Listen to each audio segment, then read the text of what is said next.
বিতৰ্কৰ মাজতে কুশল দুৱাৰীক লৈ আন এক ব্ৰেকিং নিউজ। কুশল দুৱাৰীৰ মনোনয়ন পত্ৰক লৈ অনিশ্চয়তা।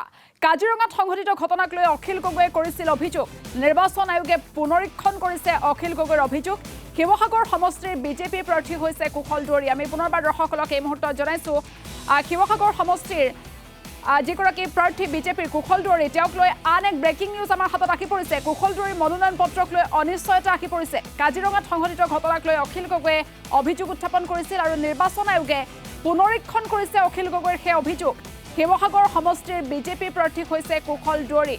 আৰু এই মুহূৰ্তত সবিশেষ জানিবৰ বাবে ফোন লাইন যোগে সংযুক্ত হৈছোঁ কাৰ্যবাহী সম্পাদক সুনীত কুমাৰ ভূঞা আমাৰ সৈতে আছে। সুনীত কুমাৰ ভূঞা, এই সন্দৰ্ভত সবিশেষ আপোনাৰ জৰিয়তে জানিব বিচাৰিম। হয়, এই বছৰ প্ৰতিদিনতে দৰ্শকসকলক উল্লেখ কৰিব বিচাৰিছো যে এটা অত্যন্ত তাৎক্ষণিকভাৱে এটা খবৰ আমাৰ হাতলৈ আহি পৰিছে যে শিৱসাগৰৰ যিজন বিজেপি বিধায়ক ক্ষমা কৰিব বিজেপি প্ৰাৰ্থী এই বিধানসভা নিৰ্বাচনৰ কুশল দুৱাৰী, তেখেতৰ মনোনয়ন পত্ৰত কিছু জটিলতা আহি পৰিছে।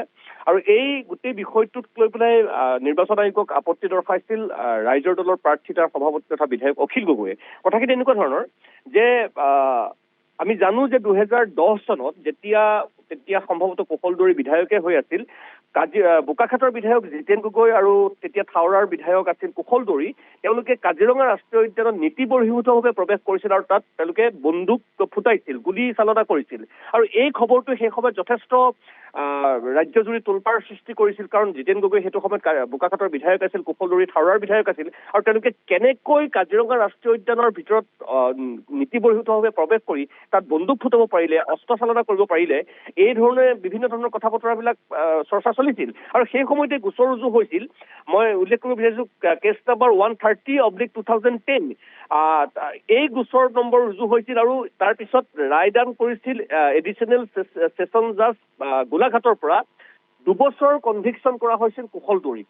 অৰ্থাৎ 2 বছৰ যদি কোনো প্ৰাৰ্থী কনভিকশ্যন হয় তেতিয়াহ'লে তেওঁ এই ধৰণে নিৰ্বাচনত অৱতীৰ্ণ হ'ব নোৱাৰা বুলি নিৰ্বাচন আয়োগৰ নিশ্চয় কিছু বিধান আছে।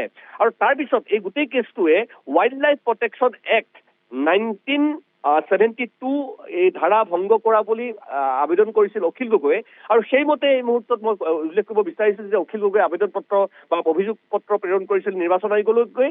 আৰু এতিয়া এই গোটেই গোচৰটোৰ সন্দৰ্ভত কুশল দুৱাৰীৰ স্থিতি কি, আমাৰ হাতলৈ যিখিনি তথ্য আহিছে, এই গোটেই গোচৰটোৰ সন্দৰ্ভত যিহেতু কনভিকশ্যন জাৰি দিয়া হৈছিল এডিচনেল ছেছন জাজ গোলাঘাটৰ তৰফৰ পৰা, তাৰপিছত কুশল দুৱাৰীয়ে কি স্থিতি লৈছিল বা উচ্চ ন্যায়ালয় বা পৰৱৰ্তী কিবা আইনী সাহায্য লৈছিল নেকি বা তেখেতে যিটো কয় আমি গোটেই বিষয়টোৰ বিৰুদ্ধে তেখেতে আৰু উচ্চ ন্যায়ালয়ত দ্বাৰস্থ হৈছিল নেকি, এই কথাখিনি তেখেতে নিৰ্বাচন আয়োগে এতিয়া জানিব বিচাৰিছে। আৰু আমাৰ হাতলৈ যিমানখিনি তথ্য আহিছে যে এই গোচৰটোক লৈ কোনো ধৰণৰ এপিল কৰা নাছিল বা কোনো ধৰণৰ তেখেতে প্ৰশ্ন অনা নাছিল উচ্চ ন্যায়ালয়ত। গতিকে গোটেই বিষয়খিনি এতিয়া অত্যন্ত বেছি আকৰ্ষণীয় হৈ পৰিছে আৰু কুশল দুৱাৰীৰ মনোনয়ন পত্ৰত জটিলতা আহি পৰিছে। সুনীত কুমাৰ ভূঞা, আপোনাক এই মুহূৰ্তত ধন্যবাদ জ্ঞাপন কৰিছোঁ আপুনি সবিশেষ জনোৱাৰ বাবে।